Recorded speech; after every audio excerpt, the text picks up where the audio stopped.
Alrighty, let's see. Everything's buttoned back up. See all the trim. D-pillar's done. Headliner's back in place, and the end of the trim panel is back in place. Got a seat folded forward over there. A couple tools right about. This rail is back. There it is, inside there.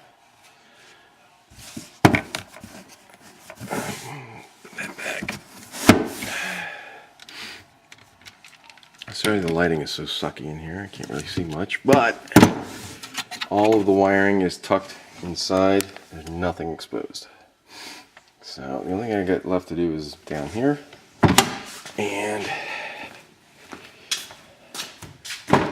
over here I got that cable right there to run under the carpet, forward through the console to the front, and we're done.